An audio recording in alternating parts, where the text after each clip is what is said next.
नमस्कार, मैं हूं रमन ओंगाई और स्वागत है आपका न्यूज इंडिया में। और आपको सीधा लिए चलते हैं सहारनपुर, जहां अखिलेश यादव प्रेस कॉन्फ्रेंस कर रहे हैं।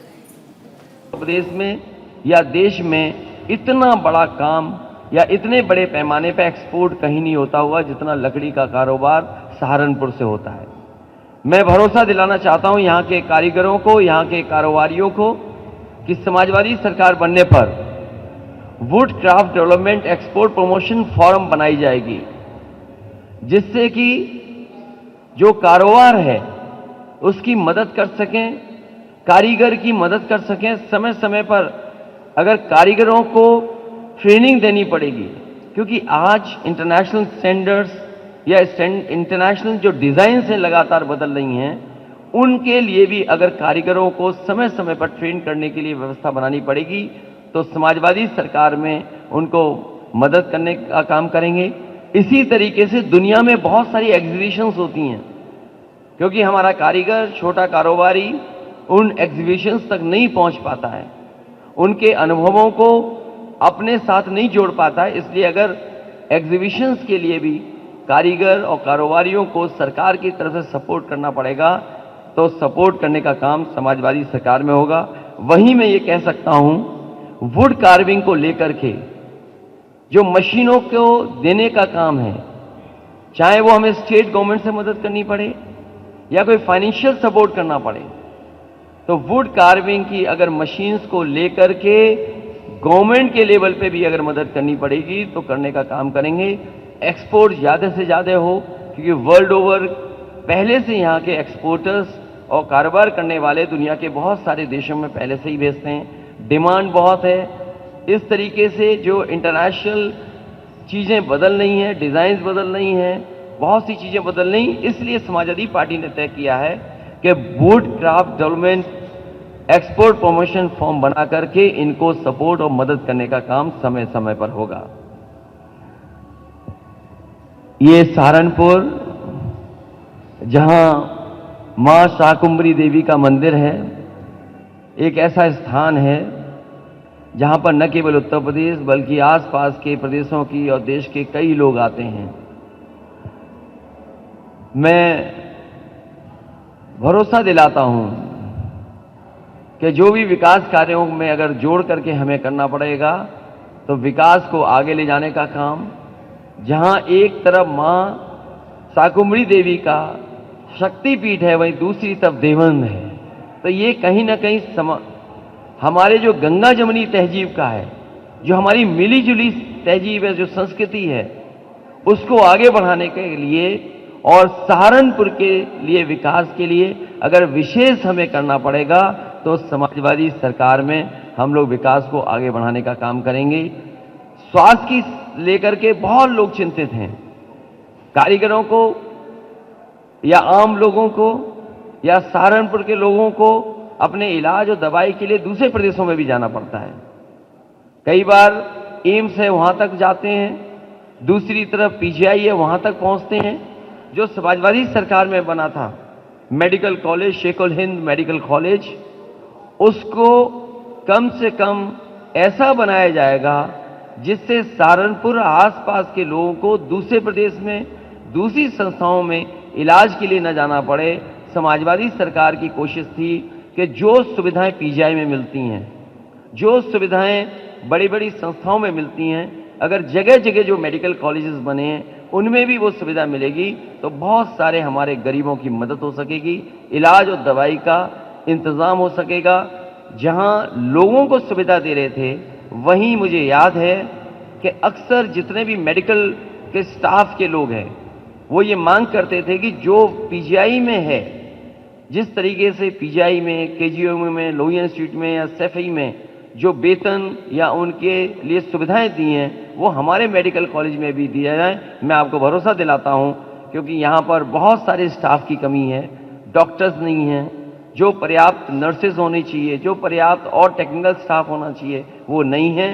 अगर हमें स्टाफ और टेक्निकल स्टाफ को वही सुविधा देनी पड़ी जो पीजीआई की हैं, उस स्टाफ के लोगों को वो भी सुविधा देने का काम होगा। मैं इन्हीं शब्दों के साथ यहाँ पर जो भी हमारे पार्टी के प्रत्याशी हैं, उमर अली खां जो चुनाव लड़ रहे हैं बेहट से, मैं उनके लिए डॉक्टर धर्म सिंह सैनी जो मंत्री रहे हैं, बहुत ही पुराने नेता हैं, अपने समाज में उनका एक अपना स्थान है, अपना सम्मान है। मैं डॉक्टर धर्म सिंह सैनी जी के लिए, आशु मलिक जी के लिए, कार्तिक राणा जो देवबंद से चुनाव लड़ रहे हैं, इंद्रसेन चौधरी जी उनके लिए, विवेकांत उनके लिए, और संजय गर्ग जो समाजवादी पार्टी के हमारे व्यापार प्रकोष्ठ के भी अध्यक्ष हैं, व्यापार सभा के भी अध्यक्ष हैं, मैं इन सभी प्रत्याशियों को आपके माध्यम से जनता से मैं सहयोग, समर्थन और ये अपील करता हूं कि इन्हें ऐतिहासिक वोटों से जिताएं। वहीं मंच पर हमारे साथ इमरान मसूद हैं जो हाल ही में समाजवादी पार्टी के साथ जुड़े हैं, मैं इनका भी धन्यवाद देता हूं। डॉक्टर रागिब अंजुम जिलाध्यक्ष हैं समाजवादी पार्टी में, उनका धन्यवाद देता हूं। मसूद अख्तर साहब जो समाजवादी पार्टी के साथ जुड़े हैं, मैं उनका भी धन्यवाद देता हूं। राव केसर सिंह जी हैं, मैं उनका भी धन्यवाद देता हूं। चौधरी लोकदल के जिलाध्यक्ष हैं, मैं उनका धन्यवाद देता हूं। चौधरी धीर सिंह जी हैं, मैं उनका धन्यवाद देता हूं। मनोज चौधरी जी का धन्यवाद, और जिनका नाम छूट रहा है, मैं सभी से कहता हूं कि ये समय ऐसा है जिसमें सबके सहयोग की जरूरत है, क्योंकि लोकतंत्र बचाना है, संविधान बचाना है, उत्तर प्रदेश के भविष्य का चुनाव है। भारतीय जनता पार्टी जिस दिशा में चुनाव को ले जाना चाहती है, वो अपनी उपलब्धियां नहीं बताना चाहते हैं, वो आरोप को लगा रहे हैं। और मैंने देखा है कि जितना बड़ा भारतीय जनता पार्टी का नेता है, उतना बड़ा झूठ बोल रहा है। अगर भारतीय जनता पार्टी का छोटा नेता है तो छोटा झूठ बोल रहा है, उससे बड़ा नेता है तो उससे बड़ा झूठ बोल रहा है, सबसे बड़ा नेता है तो सबसे बड़ा झूठ बोल रहा है। और जिस तरीके से भारतीय जनता पार्टी लगातार झांसा दे रही है, झगड़ा लगाने का काम कर रही है और झूठ बोल रही है, भारतीय जनता पार्टी को अपना नाम भी बदल लेना चाहिए, भाजपा की जगह भाजपा करना चाहिए।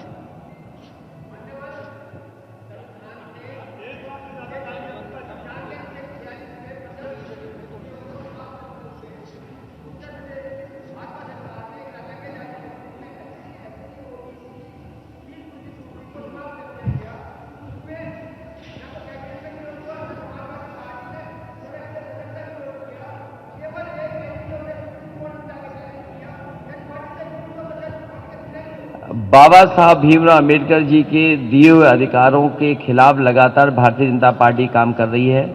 मैं समाजवादियों के साथ साथ सभी अम्बेडकरवादियों से अपील करता हूं कि इस तरह का व्यवहार भारतीय जनता पार्टी का सरकार रहा है, केवल फीस को लेकर के नहीं या संस्थाओं को लेकर के नहीं, हर जगह जो संविधान ने हमें हक और सम्मान दिया उसको छीनने का काम भारतीय जनता पार्टी कर रही है।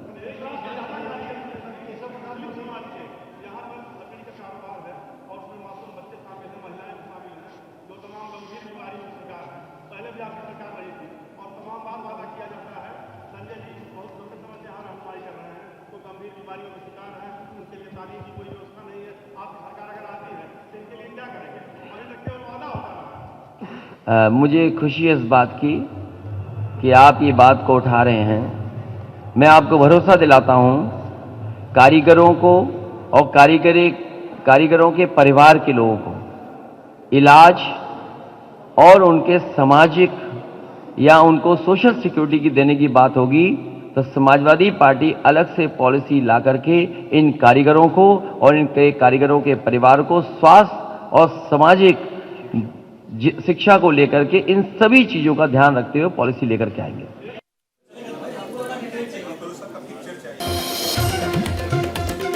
और ये एक और बड़ी खबर आपको बता दें, खबर दिल्ली के पंजाबी बाग इलाके में लगी भीषण आग। इमारत की चौथी मंजिल पर लगी है भीषण आग। फिलहाल आग लगने की वजह नहीं हो पाई है साफ। तो बड़ी खबर आपको बता दें, दिल्ली के पंजाबी बाग इलाके में लगी है भीषण आग। आग लगने की वजह अभी साफ नहीं हो पाई है। इमारत की चौथी मंजिल पर लगी है भीषण आग। तो ये बड़ी खबर आपको बता दें, फिलहाल आग लगने की वजह साफ नहीं हो पाई है। दिल्ली के पंजाबी बाग इलाके में लगी है भीषण आग। चौथी मंजिल पर आग लगी।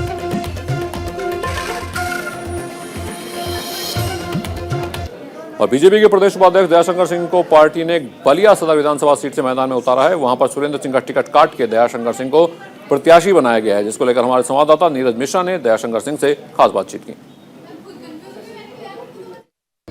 हमारे साथ हैं भारतीय जनता पार्टी के प्रदेश उपाध्यक्ष दयाशंकर सिंह जी, जिनको बलिया से पार्टी ने उम्मीदवार बनाया है। सबसे पहले तो बहुत बहुत बधाई। और एक सवाल ये है कि आपने काफ़ी मेहनत सरोजनी नगर के लिए की थी, लेकिन अब आप बलिया जा रहे हैं, किस तरह से देखते हैं इसे? देखिए, हम लोग संगठन में काम करते हैं, पार्टी जहाँ पर लगाती है वहीं मेहनत करते हैं। और मैं सरोजनी नगर में आप सबका स्नेह प्यार था, मेरा भी नाम आप लोगों ने चर्चा में सदैव रखा सरोजनी नगर के लिए, और वहाँ से भी मिलता तो वहाँ से भी लड़ते।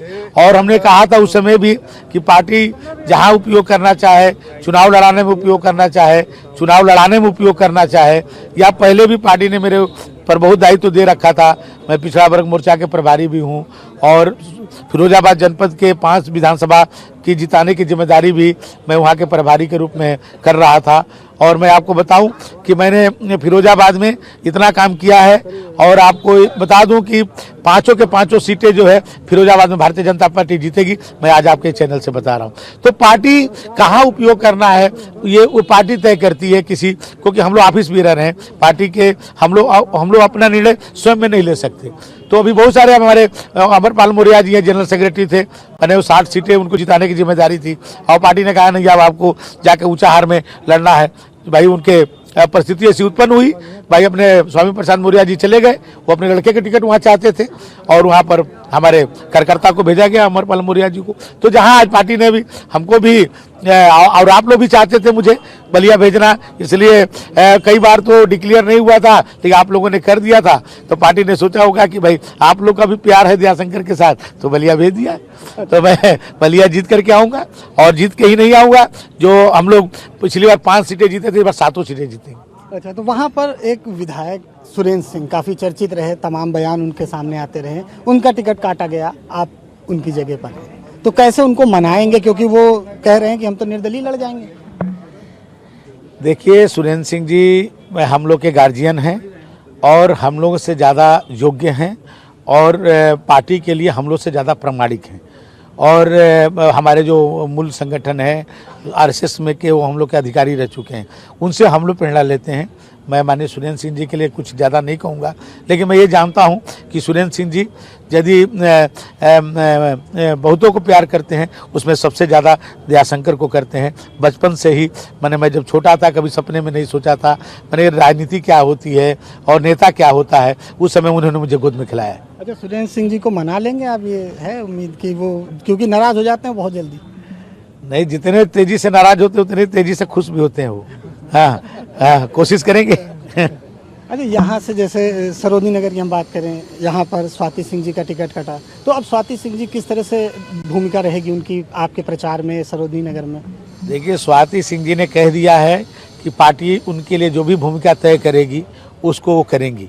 पिछली बार भी 2017 के चुनाव में भी महिला मोर्चा के अध्यक्ष के रूप में उन्होंने पूरे प्रदेश में उन्होंने जहां पार्टी उनको लगाई वहां वो गई, और इस बार भी पार्टी जहां उनको उनकी भूमिका तय करेगी वहां पर वो काम करेगी। अच्छा, 7 सीटें हैं बलिया में, तो 7 में 5 आप पिछली बार जीते थे, इस बार कितनी चुनौती मान रहे हैं वहाँ पे?